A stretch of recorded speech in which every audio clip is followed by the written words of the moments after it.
Hey everybody, Alex here, the marketing guy, and welcome back to Bean Dining Center. Today, we are joined by Rachel. Everybody knows Rachel. Say hi, Rachel. Hi, I'm Marquette. So usually, Rachel, your job is a cashier, right? Right. But today, this whole month is actually Hispanic Heritage Month. So, Rachel, you originally, your family comes from Puerto Rico and Mexican heritage, right? Yes. So my father's from Puerto Rico. Father's from Puerto Rico, mom's from Mexico. My right? mother's from the States, but her family is from Mexico. So what we're doing is kind of doing a blend of some traditional Hispanic cultural foods, correct? Right. So today we are going to make sofrito. Right, sofrito, yeah. Okay, and can you tell me a little bit about what is sofrito and why is this important in Hispanic cooking? Sofrito is a sauce that is used for almost of Puerto Rican cuisine.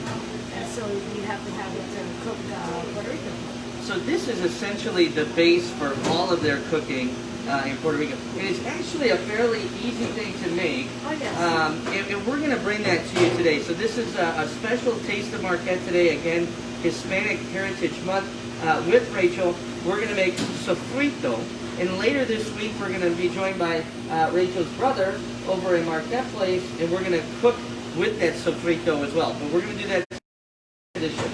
So let's start with our ingredients, Rachel, as we put these in. So talk to me about what do we have here? Okay, so we have fresh garlic, cilantro and culantro, onion, green bell pepper, and red pepper. There is another ingredient which is like a small sweet pepper, but we had to use them already. Right. They're already gone. So, but this works just fine. So, in the ingredients, which you'll get the recipe, we'll include this at the end of the video. It'll be on the comment section. We're going to talk about those ingredients. So, cilantro and culantro. Right. So, if you heard that correctly, culantro, which is very similar to cilantro flavor-wise, but it has the look almost like spinach. These are items that you could get at local, like maybe Mexican or grocery stores. Yeah, like Hispanic grocery stores. any Hispanic grocery store. Perfect. And you can add any additional peppers that you want for a little bit of hotness or heat, correct? I mean, you can, but that's not... not the Puerto Rican way. Right. All right. So this is the way right here. All right. So let's go ahead. We're going to throw these into our blender. So I like to start with the garlic first because I just do. Personal preference. Right. So we're going to throw that in there. And then my cilantro and culantro combined. And my onion. And again, quantities, we'll share those with you. But again, it's kind of a mix and feel like how you like to have this made. Really nice flavor profile, which we are going to be trying in a little bit. So we've got onion. I'm going to help you out. We're going to throw some peppers in here, right? Right. Okay. And our red peppers. Right. Everything goes in there, so that's good. We're going to go ahead and blend that up. I like to just use just a little bit of water, just to help it along. Okay, we're going to make sure we got that lid on there nice and tight. And we're going to rock and roll.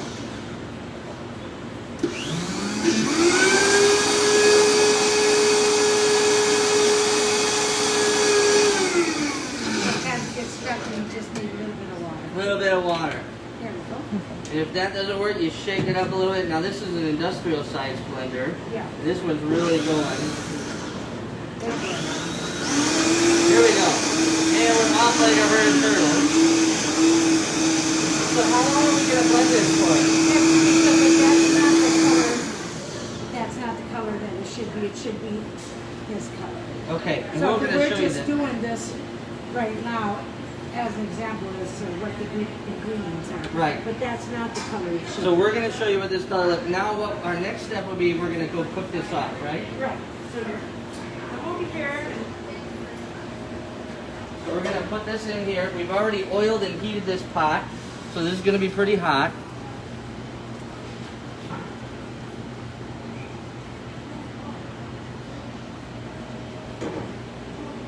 All right, so that's that's in there, and we're basically, you're going to just let that stir. And how do we know that this is going to be done, Rachel? Once you smell the aroma in the air, then it's done. Okay, it's very aromatic to begin with, but this is going to start cooking it. Should it boil or bubble at all? It usually bubbles, yeah. Okay, and we just want to make sure that that doesn't stick in there. But again, there's a little bit of oil in that pan, so that's going to mix, and that's just going to cook down. So let's go over and let's show how we've used this today.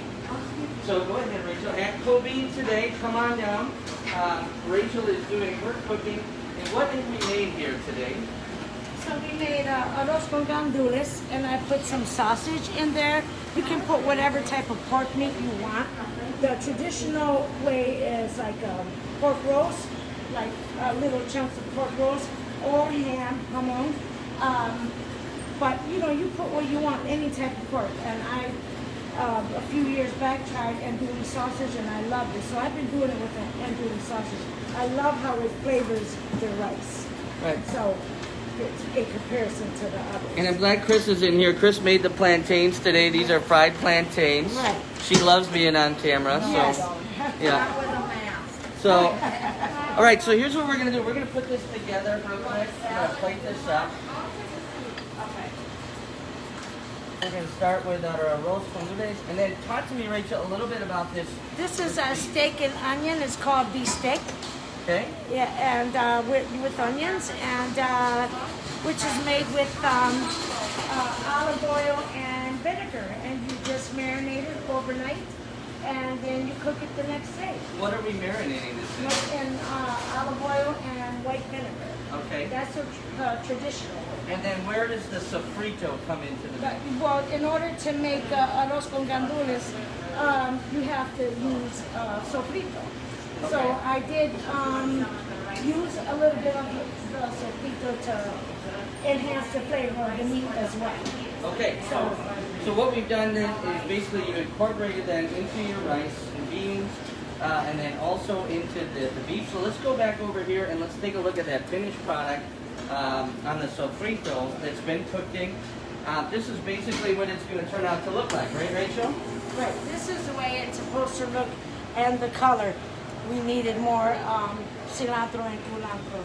So that's just something that as you work through the recipe, this is what we really want it to look like, right? Right. This is the way it's supposed to look. And a nice consistency, Right.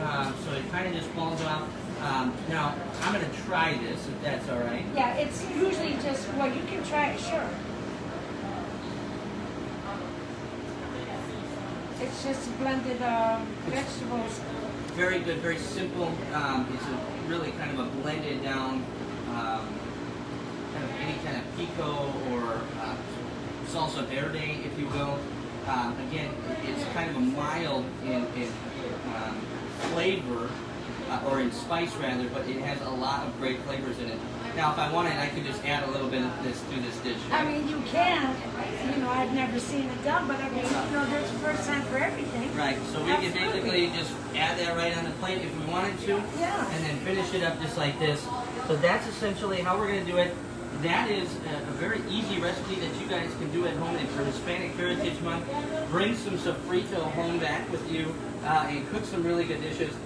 Thursday of this week, we're going to be joined again over at Marquette Place for another Taste of Marquette, where we're going to use the sofrito again in another recipe. But Rachel, you had something else to add? Yes, Crystal made a salad to go with this.